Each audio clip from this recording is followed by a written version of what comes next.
Hello everyone, this time we're talking about Lapras, from the hidden secret for winning games in the pre-2014 Paraslime era to a widely overlooked Pokemon watched in the same light as Vaporeon. Let's start from the glory days. When Body Slam used to paralyze normal types, the metagame was very different compared to nowadays. Snorlax was almost always Fizzlax, so self-destruct and no rest. Lapras had two benefits. Number one, it was so much easier to handle Snorlax. The big boy was paralyzed more often than not by either Thunder Wave or Body Slam, and without rest, paralysis was permanent. So Snorlax really wanted to run away from special attacks, an almost automatic switch out. Starmie was almost always Blizzard Thunderbolt, making Lapras the best option for fighting Snorlax. Number 2, Lapras was the water type to go if you wanted to beat Chansey, thanks to Confuse Ray plus Body Slam. Again, Body Slam used to paralyze normal types, so Lapras had some decent odds at beating Chansey 1 vs 1 after a Paraslam. Starmie was the slightly superior Pokemon. In GG fans' words, Lapras was very good but Starmie was better, which was a good take. Borat wrote on RBY 2010's forum that Lapras was the secret to winning RBY OU games. And I proved this point. In 2014 I started my ascent and Lapras was a huge part of it. My first Lapras team was Gengar Lapras S4, a major actor in my Master Tournament victories, along with Starmie Zapdos S4. Latra was doing great too, Golem Lapras team. No Snorlax. So there was some truth in Borat's words. Lapras was A rank on Smogon until 2016 or something. Magic Mushroom was the first one to advocate for a downgrade, but there were some different opinions.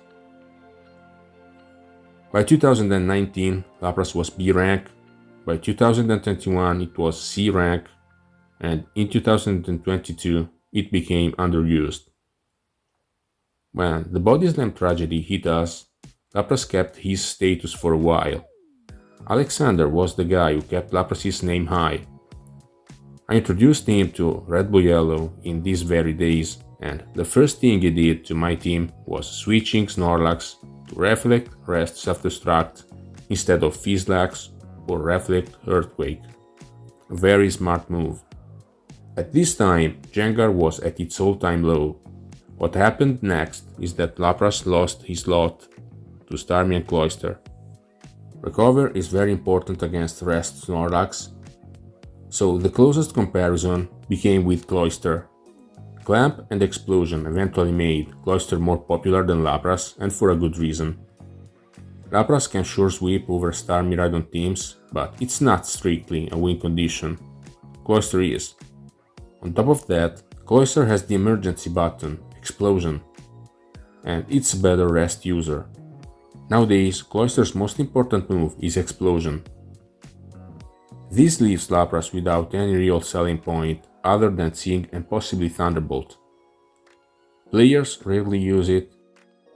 What is Lapras today, really? What's its role? It's a mixed sweeper with low speed, which is not a good point to start from.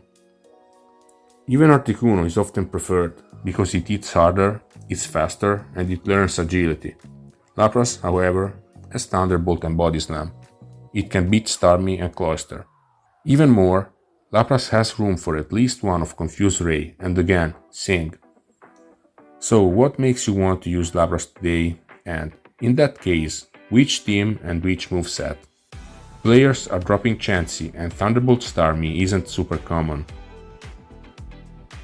The bad notes: unfortunately Zapdos is common and Gengar's usage is very high. This is bad news for Lapras. If you remember the aforementioned Lapras team by Alexander, it used to base its success on Reflect Selfdestruct Snorlax. If Zapdos teams are fine with Gengar walling Monolax, the same is not true for Lapras teams, because Lapras doesn't carry the same load offensively. Alpha Male Psyduck used Rest Lapras with good results on the ladder a few years ago. Is this enough? I don't think so.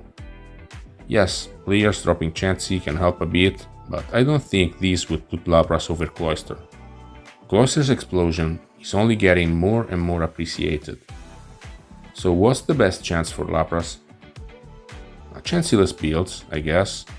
A team where you just stack up mixed sweepers and psychic users so Chansey is always under pressure, and you can use Explosion knowing you have something else as a backup for beating Chansey. And for sweeping in general. Best case scenario, Explosion lands on Chansey and Lapras is ready to go.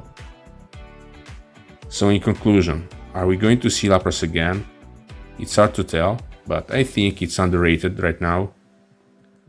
My bet is that it will find room in some Chanseyless teams.